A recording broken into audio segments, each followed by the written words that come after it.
It's Guys and Adols on Segaiden episode 83.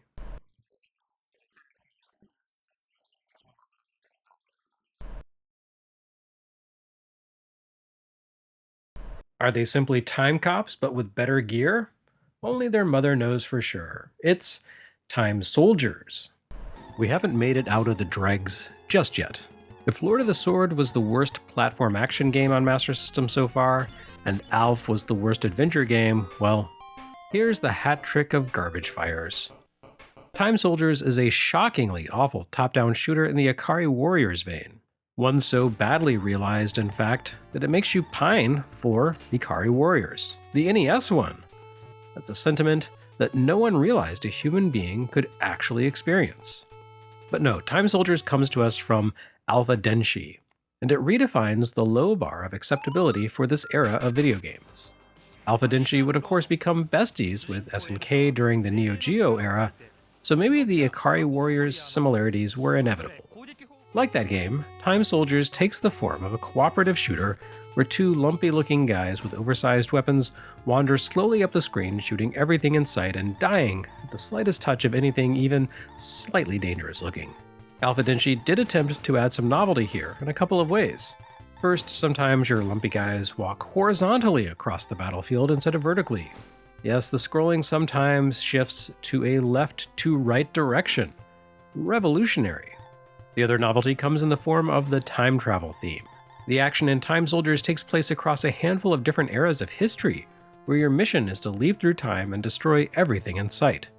The butterfly effect is definitely not a concern here, although maybe if you were a little more delicate vaporizing cavemen and Roman legions, we wouldn't have ended up with a ripple effect that led to a timeline where Sega thought it was okay to publish a game as dire as Time Soldiers in 1989.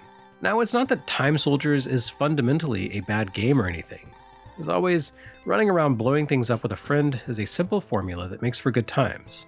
But you won't find those good times here. You just have to suffer through the less good. As with ALF and Lord of the Sword, and actually quite a few other Master System games to date, Time Soldiers suffers from some pretty rough programming. This has become enough of a recurring issue on Master System, one that appears to be in no danger of going away, that I've begun to wonder if it has less to do with rushed developer schedules and more to do with fundamental difficulties resulting from the console's architecture. As I touched on last episode, the Master System amounts to a game system that was a bit underwhelming back in 1983, with a chunky, powerful graphics processor bolted on. There have been a fair few Master System releases that worked exactly like SG-1000 games, most notably Great Soccer, where players moved along the same rigid grid as they had in SG-1000's Champion Soccer. Sure, you've had some whiz-bang experiences that feel almost like 16-bit titles, or at least punched in the same weight class as the actually 8-bit TurboGrafx 16. Literally punched in the case of Rocky, but also more familiar titles like Phantasy Star.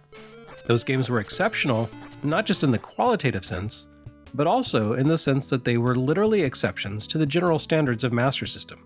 Given time and the involvement of developers who could really tear the console down to its metal and make it sing, the Master System has given us some breathtaking results, like anything Compile ever touched.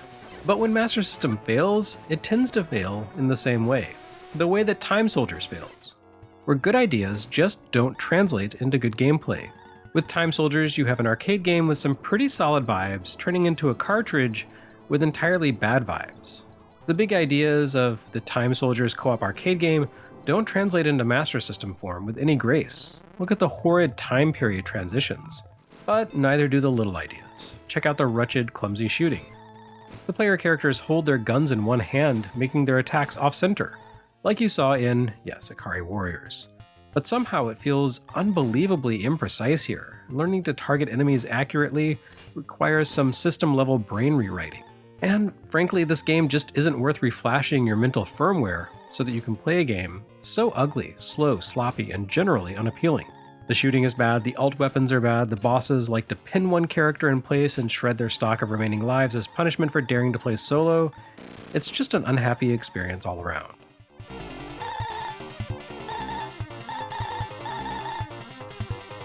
But don't take the failings of Time Soldiers as a blanket condemnation of the Sega Master System. As the next game demonstrates, this thing still has the juice here in 1989. Maybe this isn't the greatest interpretation of Ys of all time, but it's still damn good. Now, first things first. Being the first ever localization of Nihon Falcom's long-running series into English, this game bears much of the blame for the fact that Americans tend to mispronounce it, and all due to an error. Despite being spelled Y-S, Ys is pronounced more like Ease than Wise because it takes its name from a legendary sunken city off the coast of France. Ys, the Atlantis of the English Channel, if you will. But someone at Sega of America made another of their infamous Master System cartridge typos here. And it was even more egregious than when they turned the capitalism board game Monopoly into a debate on sexual exclusivity by calling it Monopoly. With Ys, someone got a little carried away with the typesetter and threw in a grocer's apostrophe on the label, turning the game's title from Ys to Y, possessive, Y''S. This is especially amusing considering that Sega's programmers went to the trouble of adding the international phonetic alphabet rendition of the name Ys to the title screen here. I don't know how many kids in 1989 were savage IPA markup, but it's a neat localization choice to help players parse the title in a version that couldn't rely on Japanese phonetic syllabaries for guidance. So boo on that. But look at all the good stuff Ys does here. For starters, I'm pretty sure that this was the first time music by Yuzo Koshiro had appeared on a Sega system.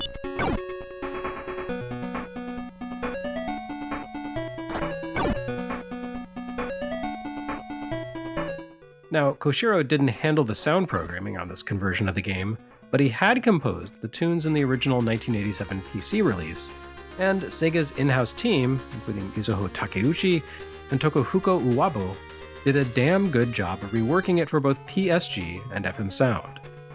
This is a hefty enough release and soundtrack that Sega's programmers actually took the time to strip the FM synthesis code from the international release, something that had previously only happened with the similarly massive Phantasy Star.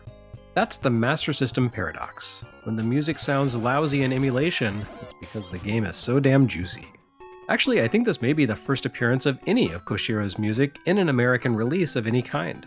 His compositions would pop up on NES the month after Ys made its debut via Legacy of the Wizard, but Sega fans got an early sample of his skills here, which seems appropriate given how closely intertwined Koshiro's career would become with Sega. American music nerds would learn the name behind these digital jams soon enough thanks to his title screen credit on The Revenge of Shinobi.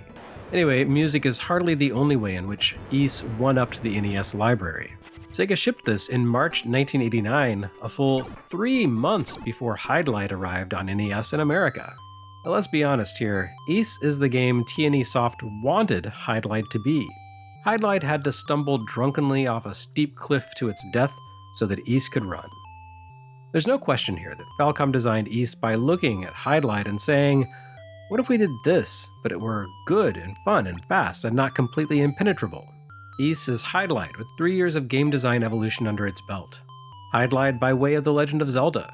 Dragon Slayer, rebuilt in the same chop shop that gave us Hydlite but with a V12 bolted onto its chassis. What I'm saying is that FCI made a terrible mistake in bringing Hydlite to the US 5 years after it made its initial impact on the industry in Japan, yes, but an even more tragic error by waiting until after Sega had published Ys to show a version of the Hydlite concept that was so much cooler than its starter evolution. I may be muddling my RPG terminology here. You play as Adol Kristen. Well, you play as a guy named Aaron, because the localization team for Ys on Master System took some liberties. You play as Aaron, a red-haired dude who wanders into a village where sinister men have stolen high-value silver shields from children, and the locals exhort you to figure out the secrets of a lost goddess. Most travelers would probably take stock of the situation and just pack up and leave after dropping a negative Yelp review, but Aaron is the kind of guy who hears mysterious legends of vanished lands and deities and thinks this seems like a great opportunity to spend hours power leveling. The world in Ys is actually pretty small. It consists of 2 villages, a cave, a shrine, a tower, and some overworld spaces that connect them all. But it fills these locations densely, giving you lots to do in each destination and demanding you backtrack repeatedly to do things like buy better gear in the shops in the main city. A very wizardry or Bard's Tale-like approach to structure. Of course, the main thing you do in these areas is grind for cash and experience. So much grinding. Ys subscribes to the philosophy that gamers want big, estimated time to completion numbers in exchange for their cash, and it achieves that objective by making the process of leveling up and acquiring new gear simultaneously essential and deeply onerous. More than any other RPG to have appeared on an American console to this point in time, Ys treats leveling up more like its own destination than as part of the journey. When Aaron sets off on his journey at level 1, he can initially afford only a sword and shield. This allows him to kill exactly one kind of enemy with ease, the roaming bandits outside the city walls. There's a second kind of enemy out there, which appears to be an armored golem or something, and you can beat those too, but doing so takes several hits, and if you attack from the wrong angle, those guys will instantly rock your shit and knock you dead. As for the third enemy type in the fields, the dog thing, forget it. You can do chip damage to it, and it can give you an automatic game over in a single hit. But once you grind on the weaklings to hit level 2, or more likely visit the fortune teller to receive your quest details and a big chunk of experience, the landscape of combat changes. You can now take out the golem guys easily, and you have better than even odds of wrecking the dogs. The bestiary of Ys seems to work a bit like that of Falcom's original Dragon Slayer, where each enemy type was a step more powerful than the last, and you steadily worked your way up the monster ranks.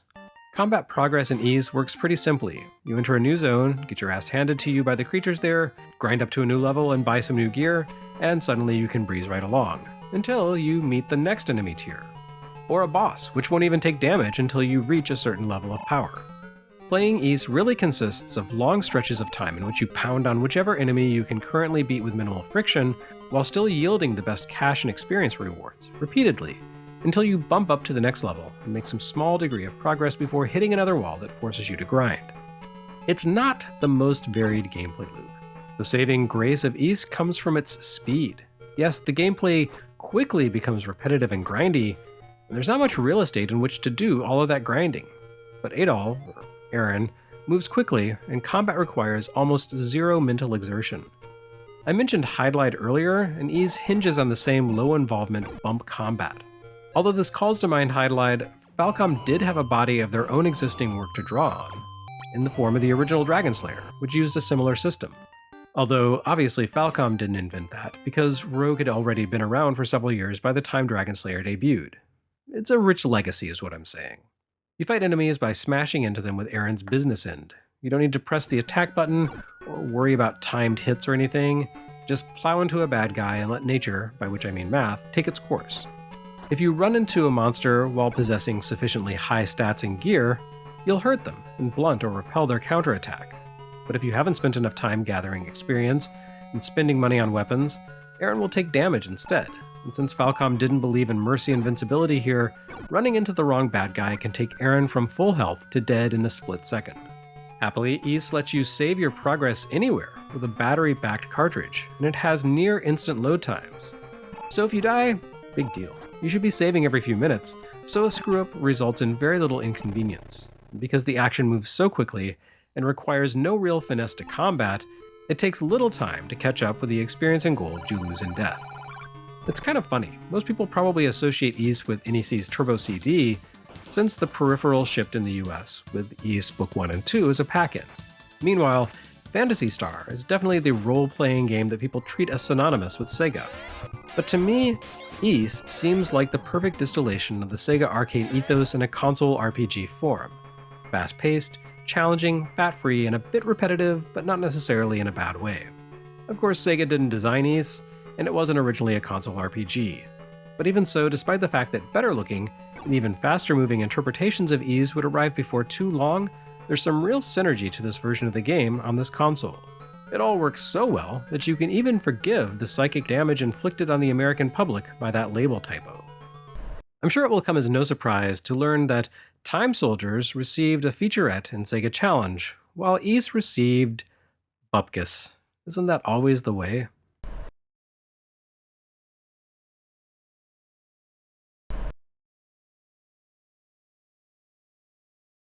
Next time on Segaiden, Alex Kidd goes hunting for a better game to play.